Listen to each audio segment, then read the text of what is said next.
Vous recherchez une eau minérale de qualité supérieure? Un seul nom, Happy Water. Avec Happy Water, découvrez le plaisir de boire, la joie d'étancher votre soif. En vente à 1000 francs CFA le pack aux établissements altruistes 6 à Porto Novo, Pau-Belle-à-Gare, rue de la CNSS.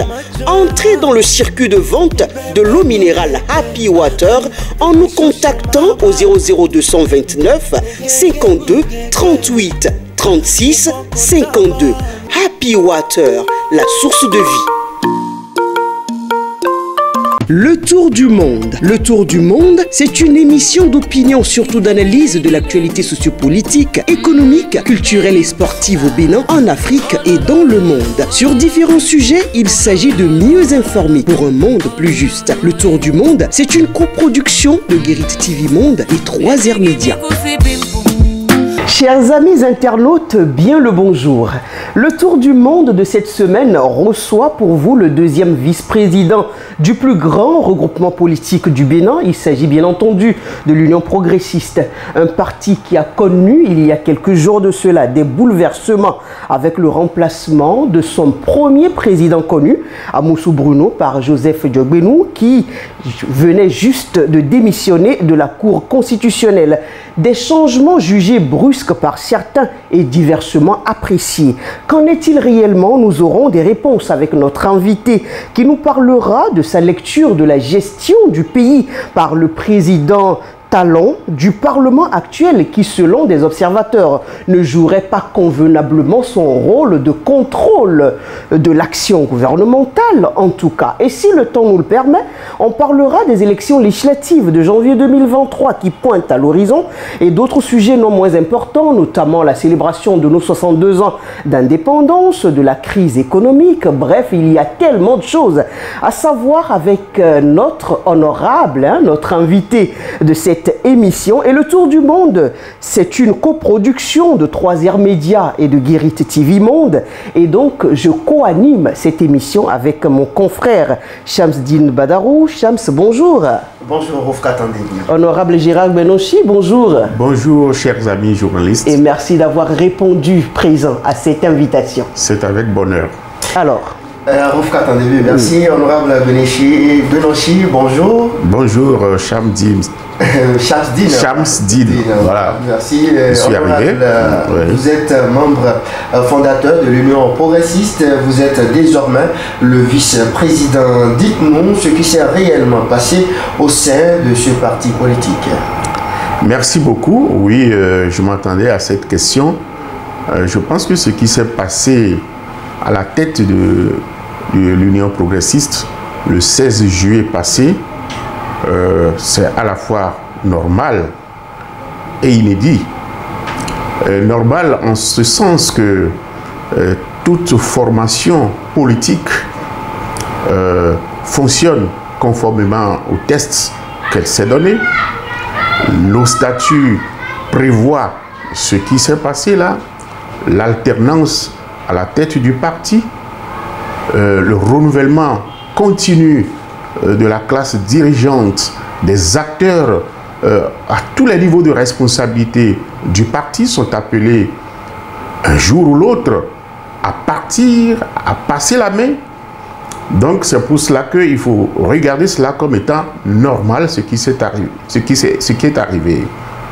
Alors c'est inédit, oui, inédit en ce sens que voir que c'est la bibliothèque politique du pays, le président Bruno Amoussou, il faut le décrire comme ça, le baobab, même si ce n'est pas confondu avec le logo, le symbole du parti, il est un baobab sur l'échiquier politique national, oui. Personne ne peut le démentir. Alors si c'est lui qui vient à passer la main, non pas seulement passer la main et puis prendre un autre poste de responsabilité, mais s'éclipser, donner la main à une nouvelle génération plus jeune, vraiment, c'est inédit. C'est inédit, effectivement. Ça n'arrive pas souvent dans notre pays, mais quand ces événements arrivent, il faut bien qu'on les célèbre, hein, qu'on regarde le côté positif et qu'on le célèbre pour dire, c'est des exemples. Hein, que nous devons donc conseiller à tout homme politique, à tous les acteurs politiques au Bénin. Mais c'est des exemples, vous le dites, mais beaucoup pensent, hein, l'honorable, que le président Bruno Amoussou est parti très en colère, frustré, fâché. Vous qui êtes proche de lui, vous pensez quoi? Dites-nous réellement. Bon, voilà, c'est ce que les gens ont voulu faire croire. Une certaine presse pour assouvir des intérêts qu'elle-même connaît. Mais voilà celui qu'on dit qu'il est parti très fâché de la tête du parti. Et pour partir, c'est lui-même qui a présidé en personne la réunion extraordinaire du bureau politique qui a accouché de son départ. C'est comme ça on est fâché.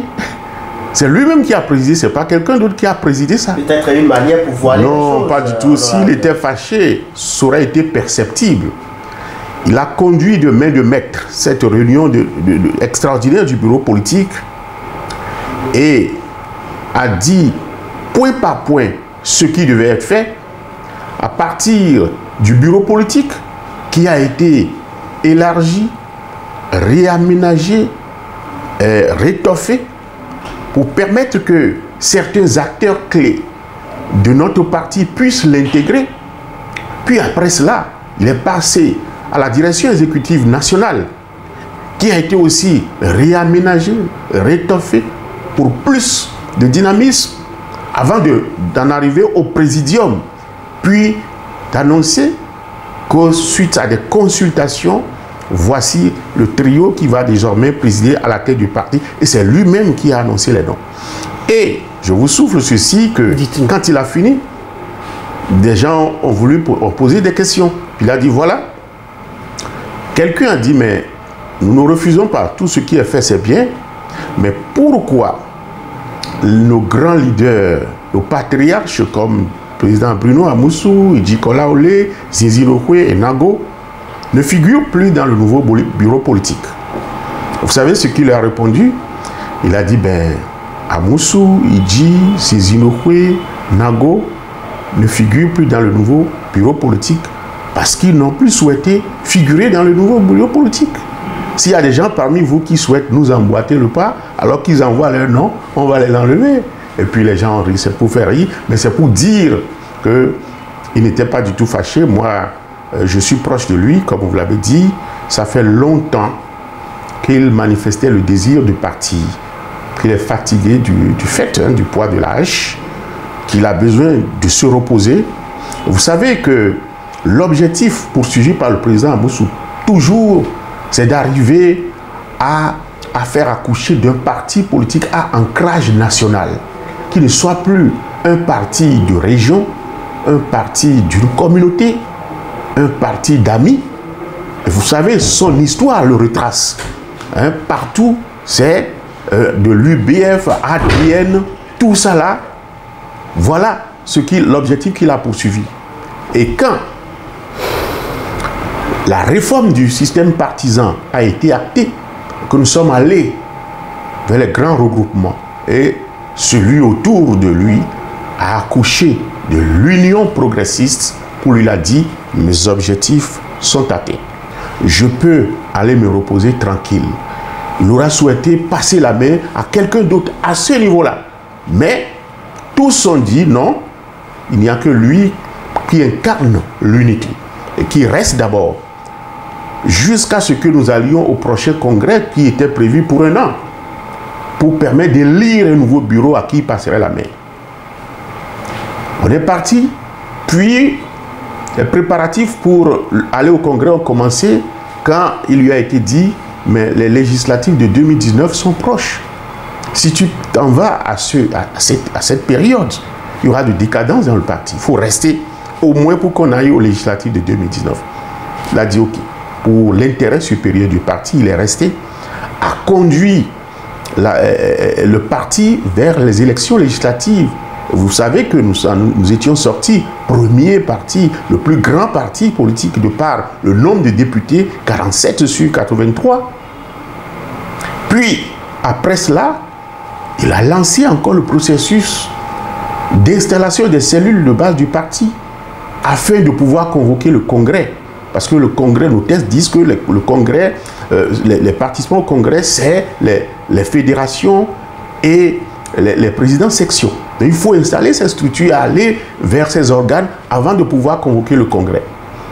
On était dans ce processus quand on s'est aperçu que les élections de 2020, les communales de 2020 étaient proches. Et on lui a dit encore, on arrête, il faut qu'on aille à ces élections législatives communales d'abord. Il a accepté. On est allé au communal et on a confirmé notre leadership. Le parti s'est confirmé comme étant le plus grand de par le nombre de conseillers communaux élus, de par le nombre de mairies pour lesquelles on a pris l'exécutif, la gouvernance. Puis, une fois encore, le processus a été lancé. Et on s'est retrouvé nez à nez avec 2021, les présidentielles. Il lui a été dit, mais tu ne vas pas faire les législatives, les communales, et laisser lâcher à ce moment précis. Ah non. Il a encore accepté. Puis on s'est dit, cette opération doit être faite à un moment où on n'est pas proche d'une élection. Donc, après 2021, on a une autre élection qu'en 2023. On a 2 ans pour faire les choses. Et après les présidentielles de 2021, disons que nous avions pris du temps, encore avant de lancer les opérations, parce que plusieurs activités politiques, plusieurs bouleversements politiques ont mené cela avec tout ce que vous connaissez, Covid, tout ça là. Et quand on est sorti de ces péripéties et qu'on a relancé encore le processus d'installation des structures, on était proche de la fin quand la Cour constitutionnelle a sorti sa décision qui fixait les élections au 8 janvier. Donc c'était à moins de 8 mois. Et il lui a été dit encore stop. Et cette fois-ci, il a dit non. Ça va. Ça va. Donc voilà le processus. Comment ça s'est passé? Ça veut dire qu'il a toujours souhaité passer la main. Mais maintenant, il a dit, ça va. Je suis fatigué. Voilà, il lui a été demandé de trouver, d'enclasser le processus qui permet son remplacement. Et c'est lui-même qui a conduit le processus de qui a accouché de son remplacement. Donc on arrête de dire qu'il a été forcé, il a été forcé la main, qu'il est parti fâché. Non, pas du tout. Ça n'a rien à y voir. Par rapport à cela, il n'est pas du tout fâché, qu'il a souhaité partir et il faut qu'on lui permette de jouir d'un repos mérité. Mais je vous souffle qu'il n'est pas si loin. Il n'est pas si loin. Quand vous avez besoin de son expertise, il gère en douce. D'accord, Chams. Diogbenou, président du parti après sa démission, n'est-ce pas un camouflet pour vous qui étiez donc là, ce qui animait, j'allais dire, le parti? Êtes-vous incapable de gérer ce parti politique? Vous savez que l'Union progressiste regorge de tant de talent que ce n'est pas... on ne dirait pas du tout un camouflet pour ceux qui étaient là, et que le remplacement du président Amoussou, la succession du président Amoussou ne soit pas vue seulement à travers l'occupation du fauteuil présidentiel. Et vous voulez qu'on voit quoi d'autre? A formé tant de militants, a inspiré tant d'acteurs politiques, de militants du parti, que à tous les niveaux de responsabilité, les gens vont succéder au président Amoussou parce qu'ils ont acquis de lui. Mais pourquoi vous voyez seulement la présidence? Non, les militants, c'est pas tout le monde qui va s'asseoir sur, on dit, un fauteuil présidentiel. Tous, il y a beaucoup qui méritent, mais on mettra un seul dessus. Et puis il faut savoir que c'est souvent une gestion collégiale. Donc, il ne faut pas voir la personne du président Diogbenou. Il ne faut pas le regarder. Il faut voir la collégialité. Le parti, n'importe qui pouvait être là, mais le parti a décidé que ce soit lui. Mais il faut savoir que c'est de façon collégiale que le parti est géré. Au niveau donc du bureau politique d'abord, les décisions se prennent. Après, large consultation et discussion. Et l'ADN, c'est comme ça. Donc le présidium n'est qu'un organe pour conduire les débats. Donc, ne voyez pas la succession du président à travers une personne. Donc, beaucoup de militants succéderont au président Moussou et lui succèdent à tout leur niveau de responsabilité. D'accord. Deuxième vice-président, vous êtes du plus grand parti politique du pays. Quels sont les enjeux de ce poste-là et les responsabilités qui sont désormais les vôtres? Merci. il faut dire qu'en tant que deuxième vice-président du parti, je suis chargé donc des questions de formation. Oui. Ça, c'est une attribution particulière. Mais il faut savoir aussi que, en tant que personne, je n'ai pas d'enjeu personnel que les enjeux du parti. Que les enjeux du parti, c'est-à-dire tout ce que les statuts du parti prescrivent, tout ce qui est donc l'idéal, les objectifs poursuivis par le parti, c'est ça mes objectifs et nos objectifs. Et j'ai dit tout à l'heure que c'est de façon collégiale qu'on gère. Il n'y a pas d'agenda personnel pour qui que ce soit, fût-il du présidium. Il n'y a pas d'agenda personnel. Nous travaillons donc à ce que les objectifs du parti soient atteints. Et au nom des objectifs, je peux vous dire de façon immédiate, à court terme, c'est d'aller vers les élections législatives de 2023. Tout va conduire, mobiliser tous les militants UP, pas seulement les sympathisants, hein, à recruter massivement du personnel politique pour l'UP, des militants pour l'UP, aller aux élections législatives et gagner largement ces élections, et nous confirmer encore comme étant le plus grand parti politique du Bénin, prendre la gouvernance de l'Assemblée nationale. Ça, c'est l'objectif immédiat. Et tout l'UP est mobilisé pour cela et dans quelques jours, vous allez voir, l'UP sera sur le terrain en permanence jusqu'aux élections. Parce que l'objectif d'un parti politique, l'essence même d'un parti politique, c'est l'animation de la vie politique. Et l'UP s'est reposé un peu. Nous pensons qu'il est temps maintenant que nous investissions le terrain de par plusieurs activités de toute nature pour être présent auprès des militants, auprès des populations à la base. Et c'est désormais le corps à corps et le cœur à cœur, comme même à le dire le président Diop-Bouinou, corps à corps, cœur à cœur, nous serons avec les militants jusqu'aux prochaines élections. Et après cela, après les législatives de 2023, alors nous enclencherons le processus dès qui conduit à l'installation des cellules de base du parti pour aller au Congrès et élire les nouveaux organes qui seront des organes pérennes. Jusque-là, nous avons des organes transitoires. Des organes où ceux qui sont dans ces organes ils sont par cooptation. Désormais, avec la démarche structurelle du parti, nous irons vers des élections pour élire les organes tels que les textes prévoient, pour donc doter le parti d'organes structurels pérennes. D'accord. Honorable Belanchi, vous êtes à l'Assemblée nationale et vous êtes de la Commission des finances au Parlement. Donc, quelle est votre appréciation de la gestion du Parlement? Merci. Je ne suis pas de la Commission des finances, j'en suis le président. Donc, je suis le président de la Commission des finances et des échanges.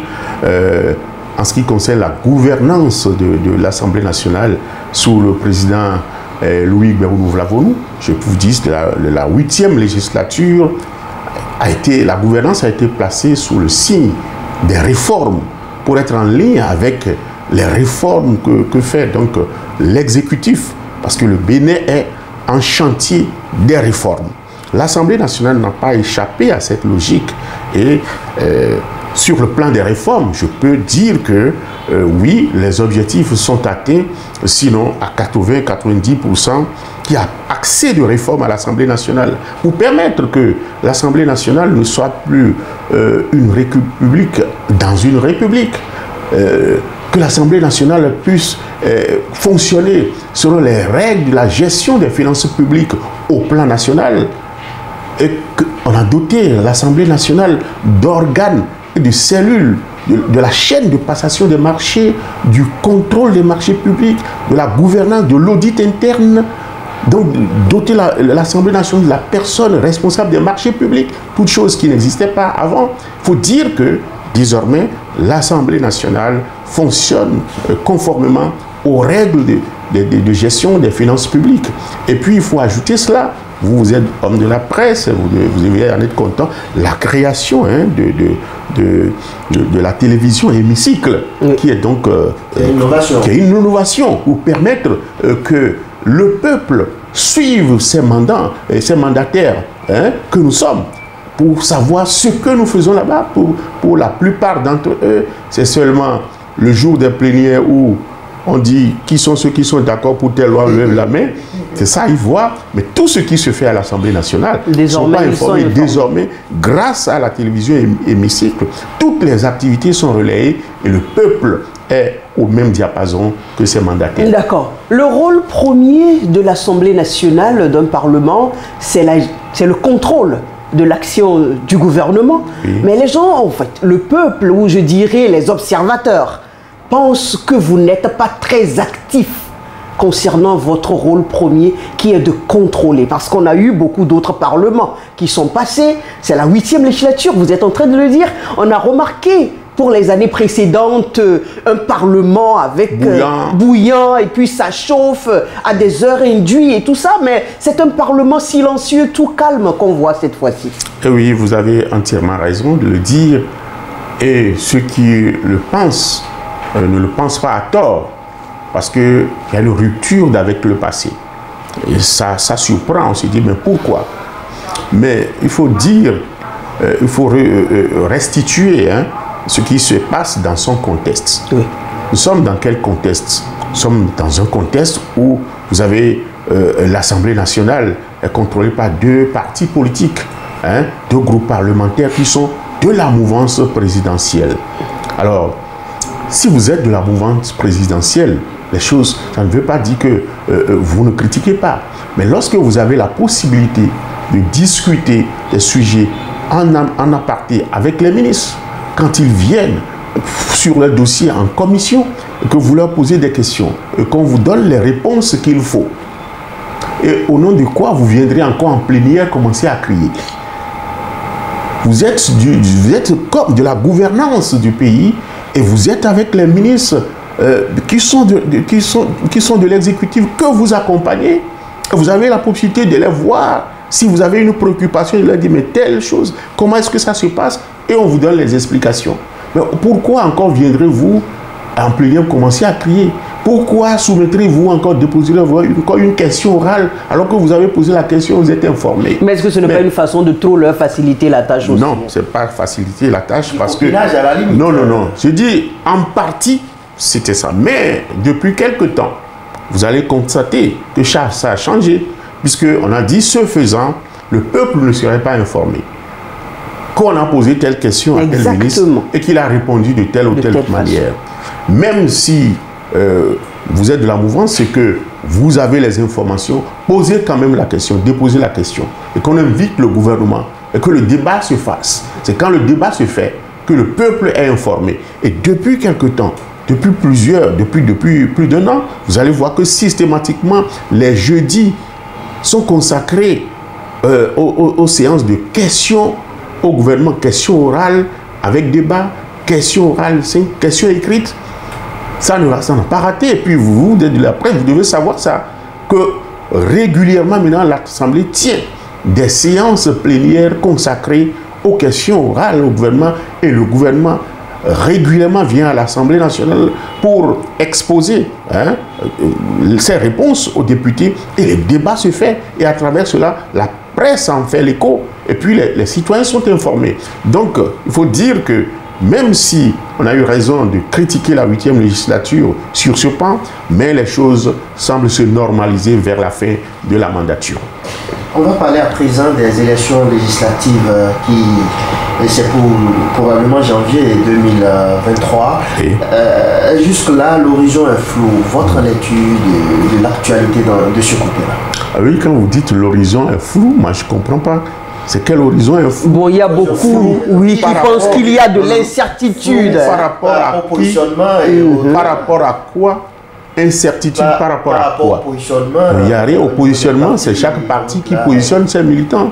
Ce qu'il faut savoir, c'est que le cadre légal existe, balisé.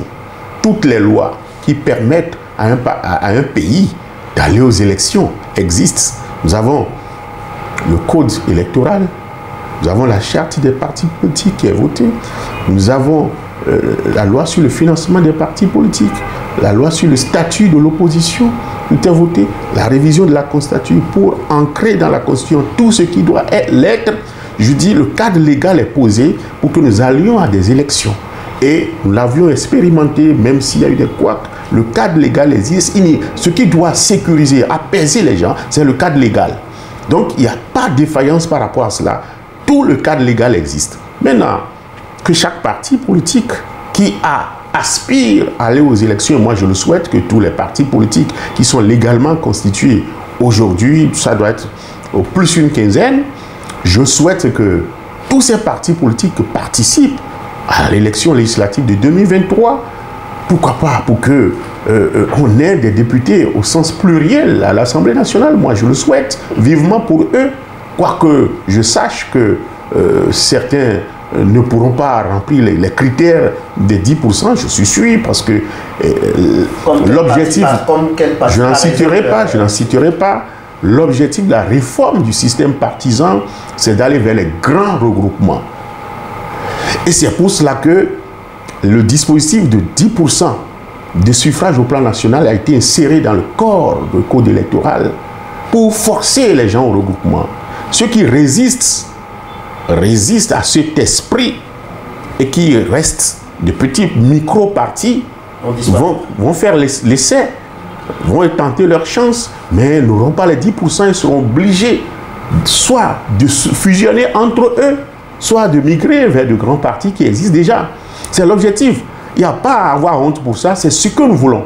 Nous voulons tamiser le terrain politique pour que nous n'ayons plus des partis d'amis, de familles, de régions. Et tant qu'on n'aura pas intériorisé cela, pour savoir que c'est l'objectif, on va se fourvoyer en conjecture. Et seriez-vous candidat vous-même aux prochaines élections législatives?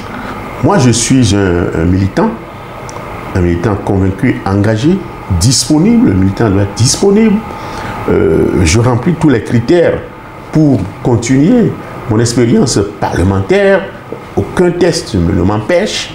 Mais c'est le parti qui décide de qui il met sur la liste dans telle circonscription pour pouvoir gagner. Si au moment venu, le parti, au vu donc des ressources disponibles, pense que c'est moi qui ferai l'affaire, le parti me mettra. Mais si ce n'était pas moi, ça n'enlève rien à mon engagement de militant. Donc, c'est avec ardeur et ferveur que je battrai campagne au nom de mon parti pour que ceux qui seraient sur la liste soient élus pour mon parti, parce que pour moi, le parti est au-dessus de tout. Donc ça ne va pas vous frustrer qu'on vous écarte ou non? Non, pas du tout. Moi, je dis, le parti est au-dessus de moi, mes intérêts personnels. Si le parti vit, moi je vis. Nous allons parler à présent de la gouvernance talent de façon globale. Quelle est votre appréciation? Mais je serais tenté de vous poser la question en tant que... C'est nous qui posons les questions. C'est bizarre qu'à chaque fois on doit me répéter que c'est nous qui posons des questions. Bon, si moi, on me dit la gouvernance talent de 2016 à aujourd'hui, je parlerai d'abord en tant que simple citoyen. Pour dire en tant que simple citoyen béninois, je suis en train de voir, malgré que les débuts ont été difficiles et que personne n'y croyait, et qu'on avait peur, beaucoup peur de ce que ce pouvoir-là allait faire de nous. Mais je suis en train de voir que les fruits ont commencé à donner la promesse des fleurs et que de plus en plus, le pays est en transformation, en chantier du nord au sud. Des infrastructures hors normes, partout, de façon équilibrée dans le pays. Je prends tous les départements. Je pense que tout est en cours partout. Les grandes villes, Cotonou, Porto Novo, Natitengu, Parakou, Abomey, Boycon. Mais le pays est en chantier. Et quand vous voyez Cotonou, avec l'asphaltage, mais le pays, la physionomie de Cotonou est transformée. On vous projette Cotonou à l'écran, vous allez dire, mais est-ce que c'est Cotonou? Je pense que ceux qui ne sont pas revenus au Bénin pendant, ça fait longtemps, le jour où ils vont revenir, mais ils vont se perdre. J'ai suivi un élément la fois passée sur les réseaux sociaux où l'influenceur général Makosso de la Côte d'Ivoire est venu au Bénin, mais il a crié pour dire, mais Bénin, c'est quoi ça?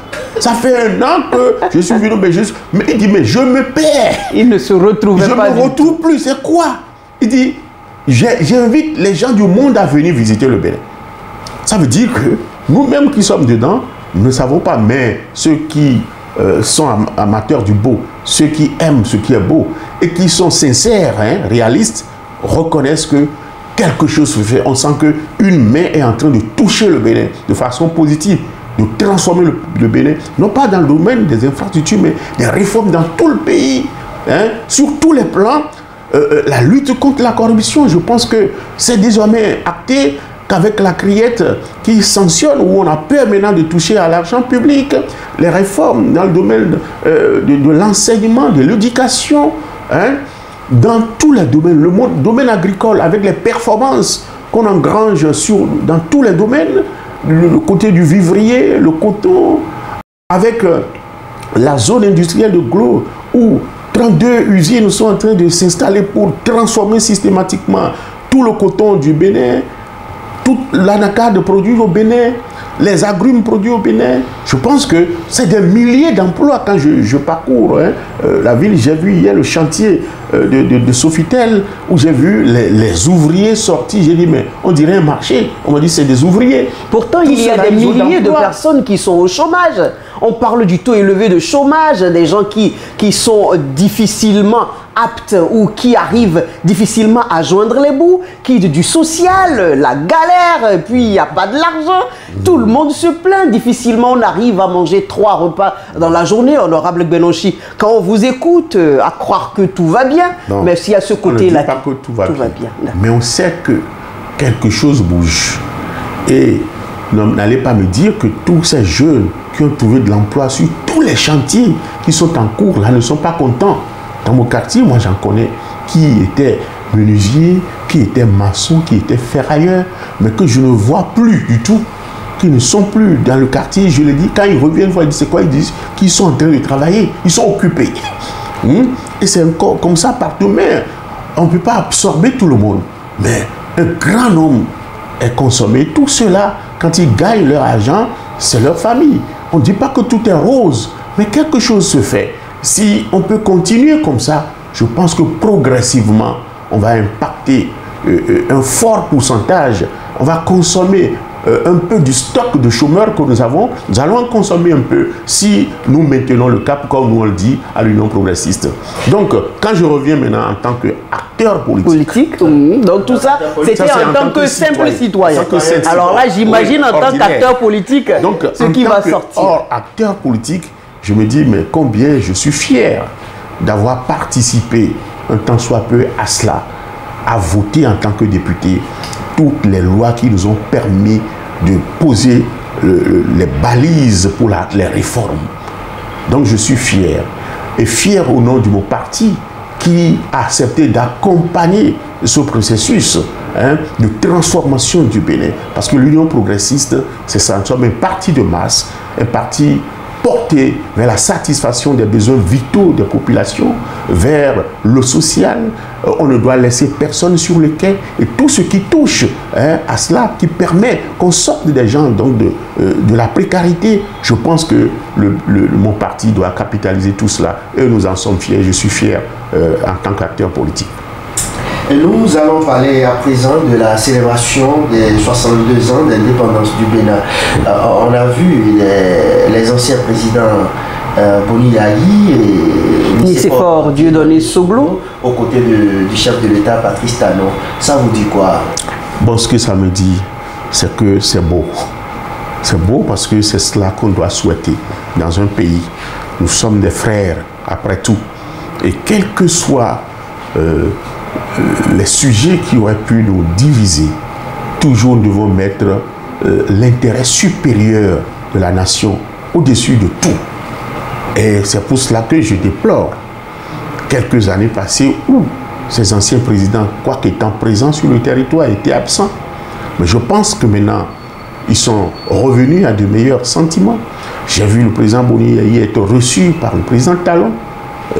La paix s'installe entre eux, le dialogue s'est réinstauré. Le président Soglo, le dialogue s'est réinstauré. Je les ai vus, je l'ai vu embrasser son jeune frère. Donc je pense que c'est formidable cela. Et un peuple doit tout faire pour préserver cela. Quel que soit les sujets qui pourraient nous diviser. On ne doit jamais rompre le dialogue. Et quand la République nous appelle, on ne doit jamais être absent. Le 1er août, c'est une fête nationale. Et tous les républicains, en principe, je ne dis pas, donne pas le nom d'un parti politique, donc doivent être présidents. Tous ceux en qui la fibre de patriotisme, la fibre républicaine est en train de résonner, doivent répondre présent. Et c'est pour ça que je dis bravo à tous ces grands hommes qui ont occupé de hautes fonctions politiques au Bénin, qui aujourd'hui incarnent aussi quelque part la République et qui montrent le chemin à tous les autres pour dire c'est comme ça qu'on doit se comporter. Je pense que cela participe de la pacification du pays. Quand ceux qui sont dans les coins reculés, qui étaient donc braqués, voient cela, disent mais si les grands sont ensemble, mais pourquoi pas nous? Pourquoi ne pas rallier? Pourquoi ne pas rallier? D'accord. Oui. Talon, 3e mandat, il y a beaucoup déjà qui commencent par dire ce slogan-là, compte tenu, selon leur raisonnement, bien entendu, du développement engagé, amorcé, tout ce que vous venez de dire là. Il y en a qui pensent que s'ils s'arrêtaient selon ce que la Constitution prévoit, en 2026, ça va créer une certaine rupture dans les actions, qui est le prochain, qui pourra maintenir l'ordre, le cap. Et puis ça jazz, il y en a qui ne sont pas d'accord. Et vous, honorable Belochi, qu'est-ce que vous pensez de ça? Merci beaucoup. Vous savez que je suis un législateur et que, au plan légal, je dois raisonner ainsi pour dire que notre constitution, la constitution en vigueur du Bénin, dit clairement dans un article que je ne peux pas citer avec précision, mais je peux paraphraser l'article qui dit que le président de la République est élu pour un mandat de 5 ans renouvelable une seule fois. Nul ne peut être de sa vie, ne peut briguer de sa vie plus de 2 mandats présidentiels. De sa vie.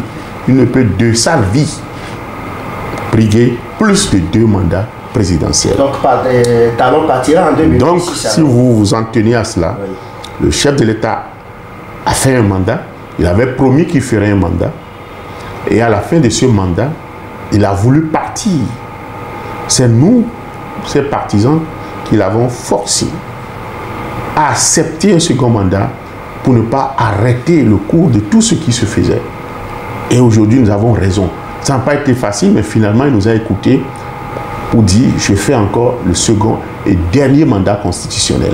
Donc, il a dit et c'est clair. Il est en train de dire, en 2026, mais il lui-même le répète à chaque occasion pour dire, c'est fini. Lui-même dit, c'est fini.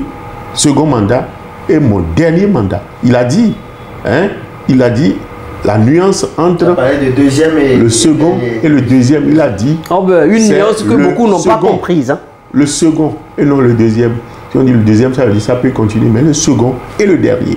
Il a dit à maintes reprises. Et pourquoi vous ne voulez pas le croire? Bon, on dira qu'il a dit le premier mandat ou le seul mandat. Mandat unique.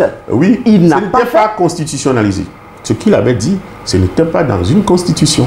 Mais quand on a fait reviser la Constitution et ça a été mis noir sur blanc dans la Constitution, désormais, ça lie tout le monde. Lui-même, il le dit, mon second et dernier mandat. Et partout, il le dit. Et nous qui sommes proches de lui, savons que c'est fini, que c'est fini et qu'il tiendra parole. Il faut le croire.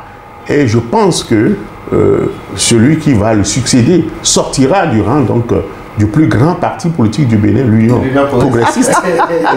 Il prêche pour sa paroisse. Vous avez intérêt déjà, si vous n'avez pas votre carte de membre UP, à commencer à le faire très tôt. Il est en train de nous manager déjà. Donc, un mot, Talon partira en 2026. Il partira, je vous en suis sûr. Au regard des tests actuels de notre loi fondamentale, second et dernier mandat. Et vous n'avez pas peur qu'il y ait un certain relâchement de ce développement? Effectivement, au regard de tout ce qui se fait sous sa gouvernance, les gens se posent la question, mais après lui, qui pourra prendre la main et continuer sur la même lancée? Donc, je suis sûr que le système Talon continuera. Comme lui-même l'a dit, nous allons baliser le terrain, mettre les choses à l'endroit au point où même si le diable venait à nous succéder, qu'il ne puisse pas faire autrement. Donc le cap est tracé, le cadre est tracé, les balises sont là, et personne, fût-il le diable, qui succédera à talon, ne pourra faire autrement que de conduire le Bénin sur la route qui est tracée, la route du développement, la route de la révélation du Bénin, des Béninois à eux-mêmes et à l'extérieur, du Bénin à l'extérieur, comme ça se fait. Vous voyez, tous les pays sont en train d'acclamer, d'applaudir le Bénin. Nous sommes pratiquement à la fin de... Oui, l'honorable peut quand même nous dire un mot par rapport à toute la crise économique, avant de dire son dernier mot justement.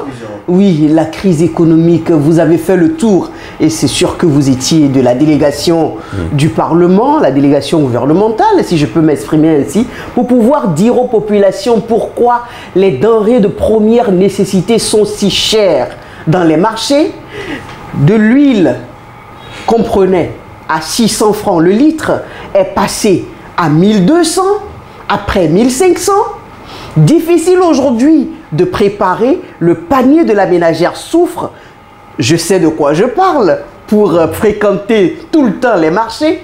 Et donc, franchement, vous avez fait le tour. Le gouvernement a essayé quand même, selon les réformes qui ont été faites, de faciliter un peu. Mais, franchement, sur le terrain, ça laisse à désirer. Ouais, ça ne va pas. Merci beaucoup. Oui, la vie est dure, très dure.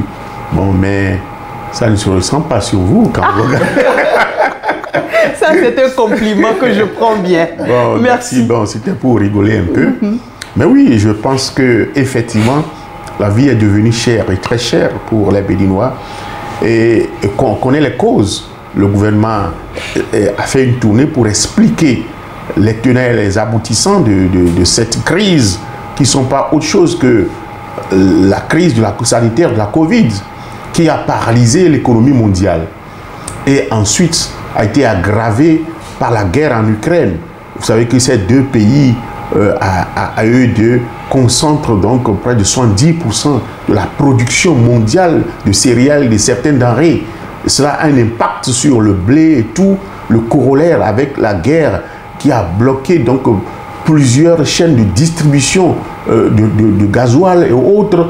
Cela se renchérit sur les coûts de transport, hein, ce qui se répercute forcément sur le coût de revient de tout ce que nous importons. Il faut dire que l'inflation que nous vivons est une inflation importée. Voilà. Et sur les produits vivriers, nous sommes victimes de nos succès. Parce que le Bénin a eu des booms en matière de production vivrière. Donc les pays qui nous entourent, voyant qu'au Bénin, il y en a, font tout pour venir s'approvisionner au Bénin. Cela entraîne le renchérissement des coûts. Donc voilà ce que nous subissons. Mais la question qu'il faut se poser, est-ce que si le gouvernement n'avait pas pris un certain nombre de mesures pour contrer un peu cette flambée des prix, pour surseoir à la perception de certaines taxes sur les importations, notamment la TVA, sur le riz, l'huile végétale, si le gouvernement n'avait pas pris des mesures pour subventionner, faire des dépenses fiscales sur certains matériaux, le ciment et le fer et autres, à quel niveau en serions-nous? Ça aurait été très grave et trop difficile pour nous, pénible. Mais à cause de ces mesures, au moins on amortit le choc. Malgré qu'on continue de le sentir, mais on doit remercier le gouvernement pour cela, sinon ça aurait été plus criard, on ne sait à quel niveau on se trouverait. Donc nous disons merci au gouvernement pour avoir pris ces mesures, mais la crise, comme on l'a dit, nous devons souhaiter la fin de la guerre en Ukraine. C'est pour ça que le Bénin se positionne pour dire nous ne voulons pas la guerre. Il faut, quel que soit le sujet, entre ces deux pays, il faut qu'ils ramènent la balle à terre, qu'on arrête la guerre. Quand on aura arrêté la guerre, je pense qu'on sortait à peine des effets de Covid quand la guerre est arrivée. Quand on aura fini la guerre, je pense que progressivement, on retrouvera la trajectoire de la sérénité. Nous sommes pratiquement à la fin de cette émission, sur le 4e numéro de l'émission Le Tour du Monde. Votre conclusion, honorable Noji? Ma conclusion, c'est de vous dire merci de m'avoir donné l'opportunité de m'exprimer par votre canal et aussi dire à tous Béninois, à tous les Béninois que nous avons des raisons d'être de plus en plus fiers de l'état où nous sommes aujourd'hui et espérer que cela continue sur la même lancée. Je vous remercie. Merci à vous, honorable Gérard Gbenochi, pour avoir répondu présent et avoir répondu à toutes nos questions, sans exception. C'était un plaisir pour moi d'avoir animé cette émission avec Shamsdine Badarou. Merci à vous, chers internautes, de nous avoir suivis avec beaucoup d'attention, je l'espère bien. Et à très vite pour un nouveau numéro de votre émission, Le Tour du Monde. Vous recherchez une eau minérale de qualité supérieure? Un seul nom, Happy Water. Avec Happy Water, découvrez le plaisir de boire, la joie d'étancher votre soif. En vente à 1000 francs CFA le pack, aux établissements altruistes 6 à Porto-Novo, Pau-Belle-Gare, rue de la CNSS. Entrez dans le circuit de vente de l'eau minérale Happy Water en nous contactant au 00229 52 38 36 52. Happy Water, la source de vie.